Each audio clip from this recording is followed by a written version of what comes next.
Go on. Slide it on your thumb. Like a ring?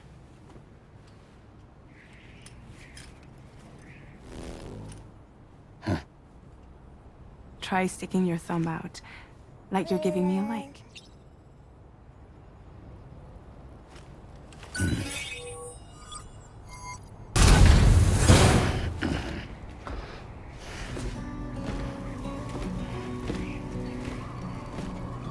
Latest model Cupid. Just completed. We decided to put a hold on network expansion until it was ready to go.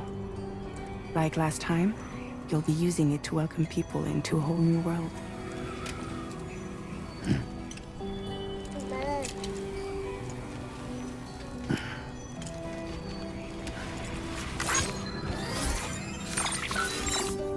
It won't be any harder than before either. The Chiral network terminals are ready and waiting. Bridges saw to that. Emily's expedition split into two groups midway. The first continued west, while the second cut south into Mexico. But again, they were only able to lay the groundwork. Until you bring those terminals online with the Cupid, the network can't grow.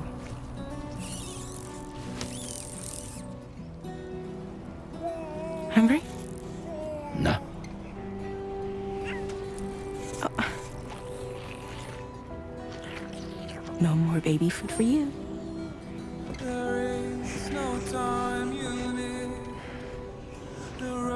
Let you get fragile, any trouble, I'm gone.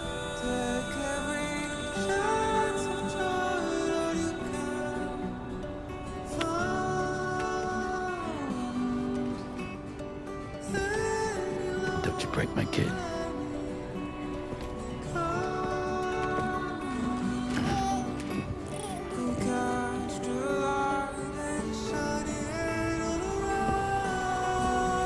Now who wants to eat?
Are you alright? If you're worried about Lou, don't be. I'll admit, the stuff is pretty new to me, but the app has been a big help. Figuring out why a baby's crying, getting the milk just warm enough. It's had the perfect advice for every situation. Hi. So, how does it feel to be back in the saddle? Work is same as it ever was. It's the first time I've been away from Lou. We're fine. Trust me. Just focus on the road, okay? Yeah.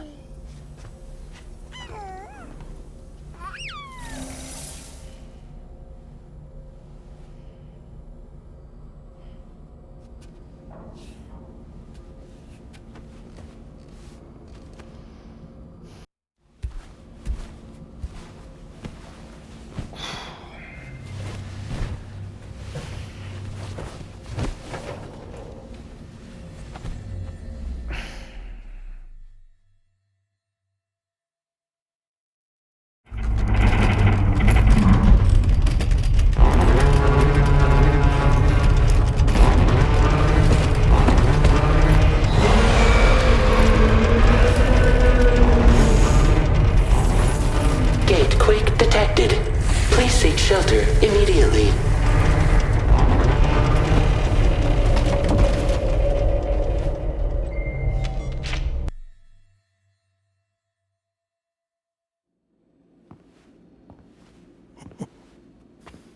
It's been too long, Sam. You were a good friend to me. One I could never forget.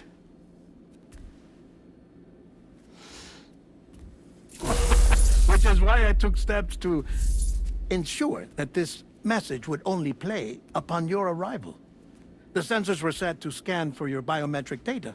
A simple enough trick.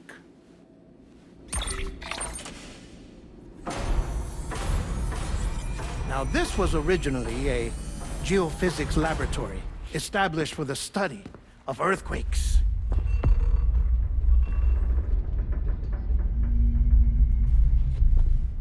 And for that reason, it holds a wealth of documentation on gatequakes, tar currents, and placates. As well, I discovered, as research data on the other side. Now, what I'm about to tell you, I learned after I came to this place.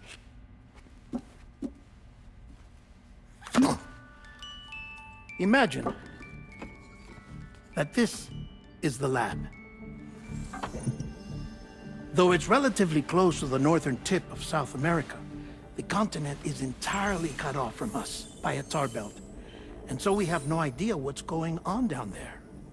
Nor do we know the state of any continent other than our own. The researchers here were trying to establish contact with the rest of the world. They were well equipped to do so, as the facility had once been used to launch research satellites.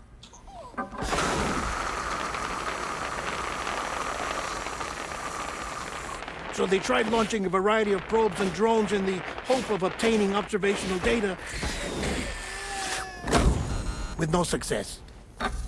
The Earth, you see, is shrouded in a thick layer of chiralium that renders electronics inoperable at altitude. So they tried sending ships across the ocean. Oh, yes. Oh, but that failed too. The high concentration of chiralium in open water proved too corrosive, invariably causing them to sink. But then the researchers found some rather rare birds on their doorsteps. Birds not native to the region. Nice birdie, nice birdie. And that, my friend, was just the beginning. Not far from the lab, they discovered a strange anomaly.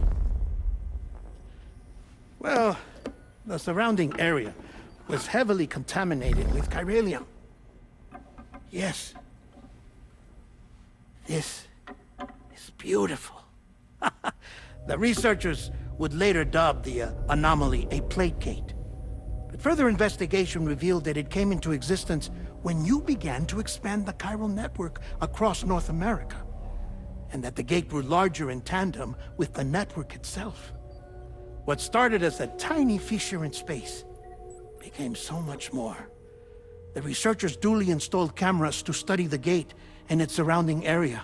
Now, to their surprise, they caught footage of some unusual marsupials. Yes, a kind you wouldn't expect to normally encounter in Central America, like the birds. But to confirm their suspicions,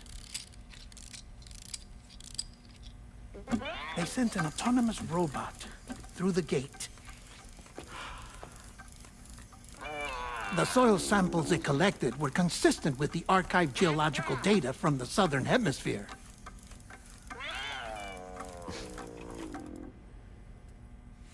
Not long after, several men and women came through the gate.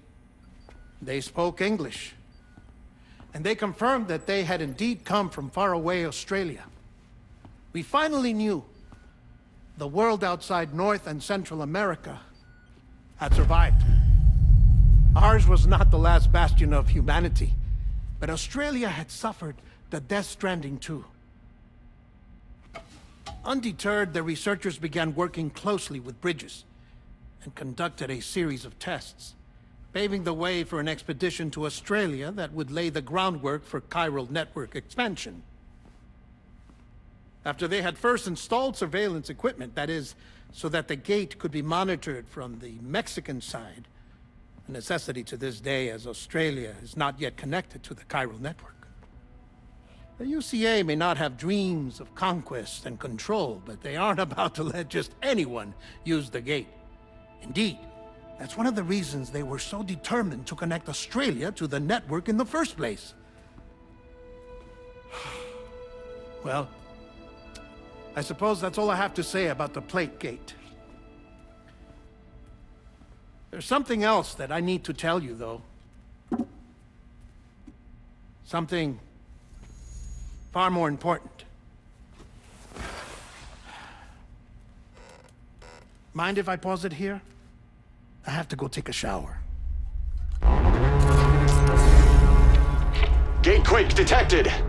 Sam, a gigantic BT just showed up outside. We're prepping weapons for you now. Access the terminal up top and take whatever you need. We're counting on you.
As I said before, there's something I need to tell you. It's about Lou. You see, after you left Bridges, I decided to do a little digging into BB-28's past. That is, Lou's. I found the BB decommissioning records. Now, according to them, BB-28 was flagged for disposal and subsequently incinerated 4 years ago, long before you and Lou first met. That's BB-28? This is the child officially identified as BB-28. But if you look closer, Sam, you see at once that it can't possibly be Lou. Right there at the elbow, where the birthmark should be. Nothing. Which means we have another BB-28 on our hands. The one with whom you memorably went west and back not so long ago, that is Lou. Per regulations, the serial number assigned to each BB was unique. No two units should have ever been assigned the same one. I've cross-checked the details with the most up-to-date entries in the UCA database. And indeed, there is no reason to believe BB-28 survived. All of which can only mean, Sam, that the bridge baby you carried with you on your journey across America, Lou, was never recorded in the official database. So, where then did Lou come from? Right now, your guess is as good as mine. But as worrying as that sounds, this could actually be to your advantage, since it's functionally impossible for the UCA or Bridges to track a BB of which they have no record. Which is lucky because if they did know about a BB that could live and grow outside the pod, they'd want to secure it for study. So take comfort in the knowledge that they don't, that you're free, that you can bring up Lou in peace. How is it, by the way? The two of you living as a family. Right. I have gifts for you. A few things to take back home. An assortment of vaccines to be administered as your child grows up. We want Lou to live a long and healthy life. And it's natural for children to be afraid of shots. Maybe this will help put Lou's mind at ease. A token of my affection. You can collect it via the delivery terminal when you leave. I wonder how big Lou will get. Anyway, there's one more thing I wanted to share with you. As you know, everyone is meant to go to their own beach when they die. But unlike most people, I wasn't born from a mother. I was born from an artificial womb. Transplants provided the organs I never had. I was incomplete and had no beach, I believed. But I wasn't about to accept that. I went back home to study the Ha and Ka and the beach. I threw myself into my work, Sam. I tried. But I think I've done all that I can. In the end, I'm still a patchwork Frankenstein's monster. One that's just about worn out. As a doctor, I can tell you, I don't have long left. So I've devoted my remaining time to research. That's why I'm here, Sam. Where I can focus on the beach. There's so much data here, Sam. On beach formation, jumping via beaches, the relationship between the beach and plate gates. All the evidence you could ever wish for. Not enough to solve every mystery, perhaps, but enough for me to make an incredible personal discovery that I have a beach after all. It doesn't matter how I was born. I have lived as a human. And thus do I possess a beach like any other. I am not a machine, but a person with a Ha and a Ka and a beach to go with them.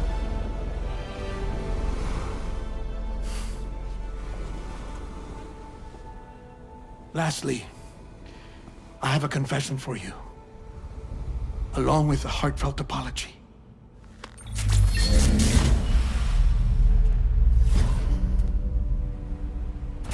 I told you once that I didn't have dooms. But that's not actually true. Not that I was lying, you understand. I just didn't know. It was only after I found my beach that I realized.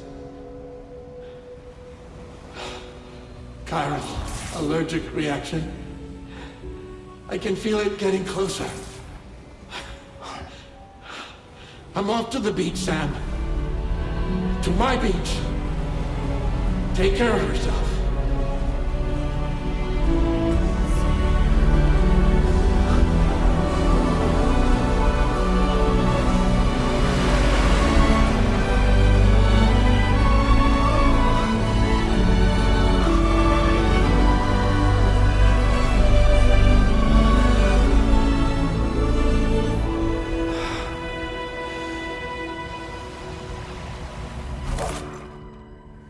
Sam.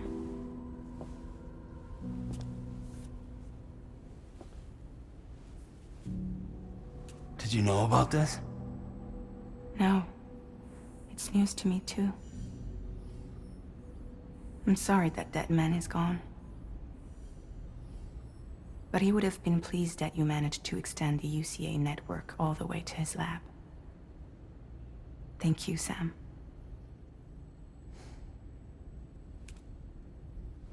I guess I'm homeward bound. Missing little Lou that badly? You know I am. Come on back, Sam. Lou misses you too.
What the hell happened?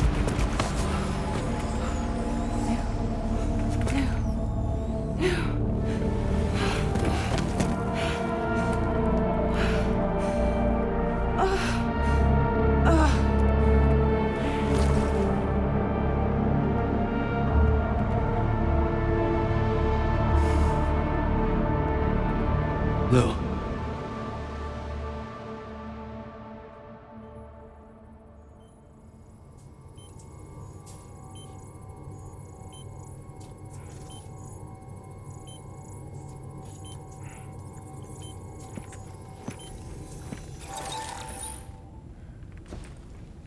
I patched you up the best I could. What happened to Lou? We were attacked.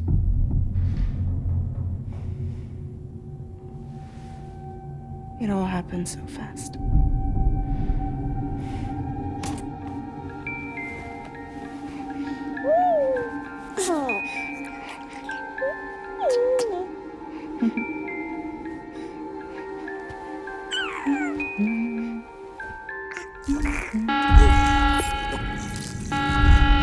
Intrusion detected. Intrusion detected. Level 5 alert. Multiple unidentified armed hostiles inbound.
I tried to jump us out of there.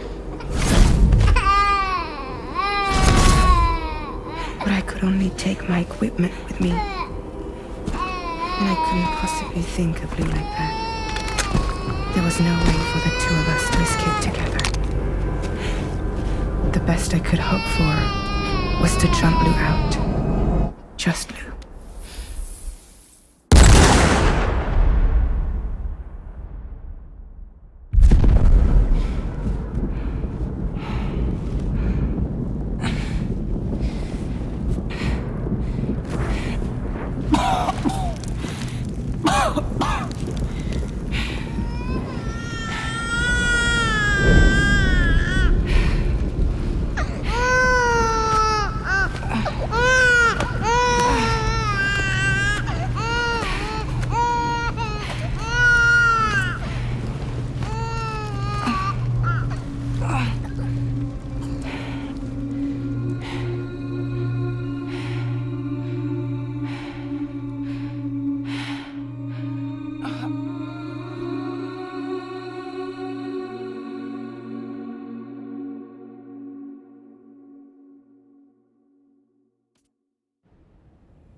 I couldn't protect Lou.